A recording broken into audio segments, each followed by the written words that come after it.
Explosive new audio of Rebel Wilson's PR team claiming that one of her movie's producers is actually a sex trafficker. Well, Rebel Wilson's battle with one of the producers of her movies just got way more explosive because there is now audio of a member of Rebel Wilson's PR team talking about a plan to expose this producer as a sex trafficker. This audio could completely change the case. Listen to this. Oh, also, talked about Rebel. Like, here's the deal with Rebel. The biggest piece here is that we have to connect Amanda Ghost with Vlotnik. And I was just like, so basically what we need to do is we need to create a path where we expose Amanda Ghost as like the new Heidi Fleiss. Like she masquerades as the reason why she sucks so bad at music is because she's actually getting hookers for Vlotnik, right? And that's what she does. She's an absolute madam, and that's why she's so lethal, blah, blah, blah. But he's right. Like, we can't just do like, oh, she's a bitch, she sucks. It's like, it's gotta be really, really heavy and connected to something that heavy. So the man you just heard there is Jed Wallace, and he is a crisis publicist, crisis PR guy in Hollywood.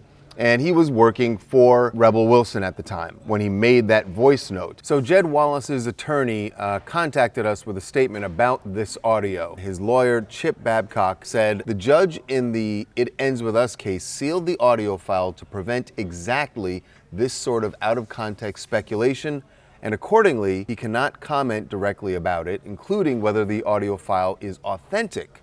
We note that he has been dismissed from his case and denies that he has participated in a so-called smear campaign against Blake Lively or anyone else. What he just confirmed for us is that this audio is also part of the It Ends With Us case, the Justin Baldoni versus Blake Lively case. And now, of course, it is front and center in the Rebel Wilson and Amanda Ghost case. As for Jed Wallace, who was initially part of the Blake Lively-Justin Baldoni battle, he had been sued by Blake Lively. He has been, as his attorney referenced, he has been dismissed from that, so he's no longer worried about that legal battle, but he's square in the middle of Rebel Wilson's. He's making the note for other members of the team, of Rebel Wilson's PR team, including Melissa Nathan, Kate Case, and you heard him refer to Brian, that we need to bring Brian into this.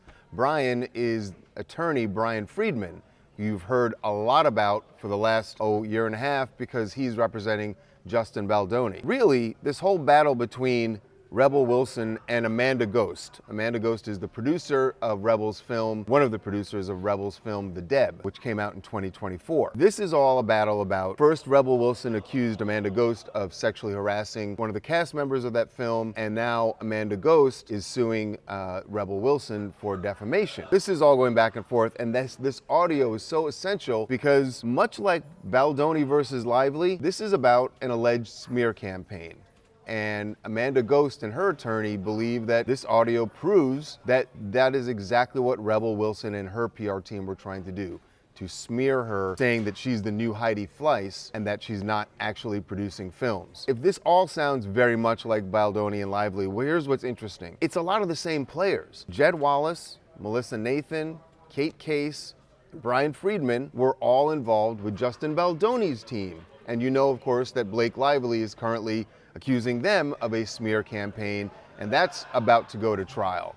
So you've got the same players accused of doing basically the same thing, smearing someone else. Look, we don't know what the explanation is going to be for this. Jed Wallace, again, this is a voice note he was making. We don't know whether or not he actually sent the voice note to Melissa, Brian, and Kate, but he certainly made this.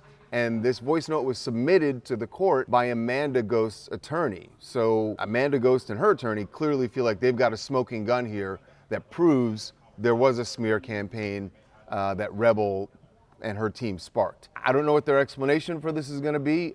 They could certainly say that it was just something they talked about, but nothing was ever done. Here's where that gets a little hinky. They could say that, but Amanda knows that there was a website that was created, a whole website that was entitled Amanda Ghost is a Destroyer of Worlds. And on that website, they made this allegation where they said that Amanda is actually procuring young women for the pleasure of the extremely wealthy, basically saying she's a sex trafficker or she's a pimp like Heidi Fleiss. You guys know who Heidi Fleiss is, right? Remember her? Heidi Fleiss, the madam, Hollywood madam back in the 90s? Look it up. They could say that they were just talking about it and didn't do it, but it certainly lines up. The things that Jed Wallace is saying on that audio line up with the things that were on this website, Amanda Ghost is a destroyer of worlds. It seems like a smoking gun, but as we've seen in Baldoni and Lively, you may think it's going one way, and then the next thing you know, it swings the other way. This certainly looks like really dirty pool. This is the kind, but the reality is, and we said this when Baldoni and Lively first started, the reality is this stuff happens all the time. That's why there are crisis PR teams, and they're always sort of plotting to make their clients look really good and make whoever's opposing their client look bad. That's what happens. The question is, when does it become illegal? And if your smear campaign, if you're pulling one of those, says something that is completely false and defames someone, well, you could end up getting dragged into court. But the reality is, this stuff happens all the time. We know this. We've known it for years because we get calls from these people. We get calls from PR people who say, hey, did you see this? And they want you to do a story about that. It happens all the time, but sometimes people cross the line and someone gets pissed and files a lawsuit, and then you get Baldoni Lively, and now Wilson Ghost. The House Oversight Committee is requesting an interview from a guard that was present the day Epstein died at the prison he was being held at. Now, the panel is requesting an interview from one Tova Noel, who currently doesn't work at the prison anymore. But in their request, they wrote, due to public reporting, documents released by the Department of Justice, and documents obtained by the committee believes you have the information that will assist in its investigation. Now, after the most recent release of the Epstein files, the DOJ even wrote, for substantial portions of their shifts, Noel and Michael Thomas sat at their desk, browsed the internet, and moved around the common area. To conceal their failure to perform their duties, Noel and Thomas repeatedly signed false certifications attesting to having conducted multiple counts of inmates that they did not do. Now, additionally, the investigation into one of Epstein's residences in New Mexico, Zora Ranch, has just begun only a few days ago. Take a look at this interview we did the other day with Eddie Aragon, who received a very interesting email regarding Zora Ranch. I mean, these guys are sending long justifications for their actions back in 2019. You don't talk that much unless there's something here that is hidden or needs to be hid. That's just a fact. They should have seized that ranch. The new owner, he should have never been given the opportunity. How did that get transacted here in the state of New Mexico?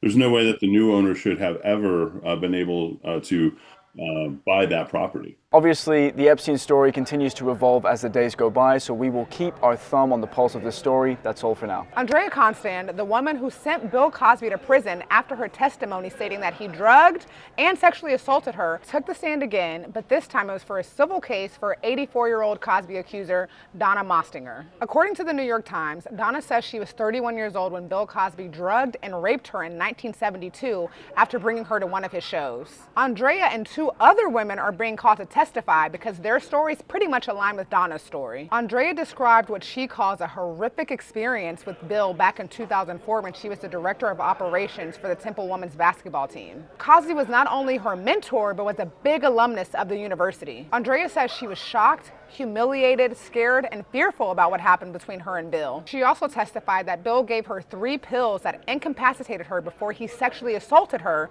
in his Pennsylvania home. At his 2018 trial, Bill was convicted of 3 counts of aggravated indecent assault, and that was because of the drugging that he did to Andrea. He was sentenced to 3 to 10 years for that. After serving 2 years, Bill was released and won his appeal on a technicality. Basically, the judge ruled that the prosecution should have never charged Bill Cosby because the predecessors had already told Bill that he would not be charged. So the judge said, you know what, tossing this out.